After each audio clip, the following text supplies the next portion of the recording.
Let's go into our working folder, look for a document with the name swatches.psd. We are talking about the wonderful world of color, and what could be more wonderful than the swatches panel?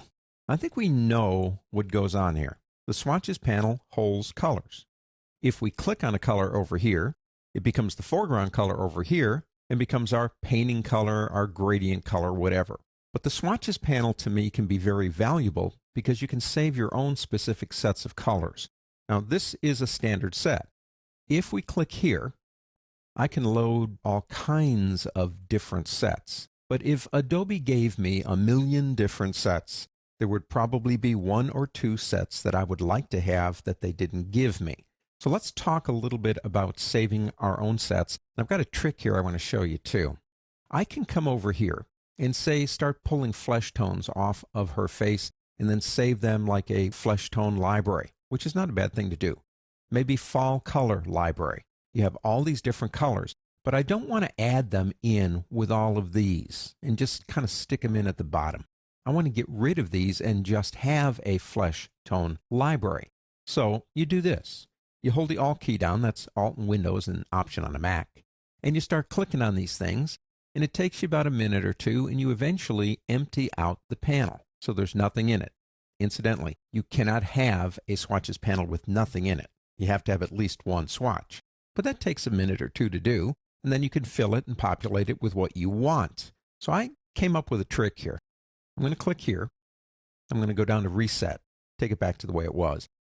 I don't want to append onto that. Just click OK, and don't save the one we just tried to create. We're back to where we were. If I come back up here again, you're going to see something that you don't have. Not yet, anyway. Blank set. You can make your own sets. Well, that's why we're here. If I click blank set and say OK, there are only 2 things in it, one black and one white. And like I said, you've got to have at least one swatch in the swatch panel. Now I can come over here, say pick up my eyedropper tool. Incidentally, when you're sampling things like flesh tones and colors in nature, you probably want to change the sample size from 0 to 3 by 3. So I come over here and I click here, move over here, go ahead and click OK. You could give it a name if you want to. Try a couple more real quick here. So we're making our own swatches panel of flesh tones. Now let's stop there. Go back up to this button here and go into Save Swatches. In Save Swatches, we give it a name up here. Now you can see my other set here, blank set, and I have one more called Dodge and Burn. And I want to save these now in this area. This is important. It will put it here by default in color swatches. And you should put them there. If you put them in this area, basically what happens is when you reopen up the panel, it'll be in that list that you saw. If you put them someplace else, you're going to have to find them on your own. So I click Save. And there we go. Now I can go back up here and go into Reset. Click OK. In order for them to show up inside of the swatches panel, you have to close and reopen Photoshop. So let me do that now for you real quick. Okay, now we come up here and we go down, and there it is. You can make color sets out of literally anything you want. All you have to do is put them into your own swatches panel. Now there's one more way we can do this. I want to show you something. Let me go ahead and go down to my original down here that said blank set. Okay, so we're back to just those 2. Let's say you're working on a website.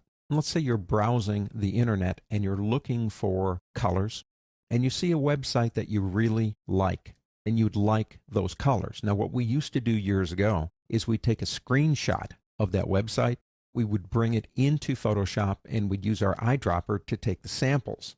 But you weren't really getting the exact colors. Watch this. Come up here and click Load Swatches. I'm going to go into and find a site that I work on that has HTML pages in it. And here they are. So I find a website that I like. I maneuver to it to get to it and click Open and watch what happens. It adds the colors that were on that website automatically to a swatch panel. I can then save this panel and use those colors as I see fit in my own designs. The swatches panel, to me, is a very important part of working in color, obviously. But it's not just using the standard swatches. It's creating your own swatch panels and using them. That's where the power lies.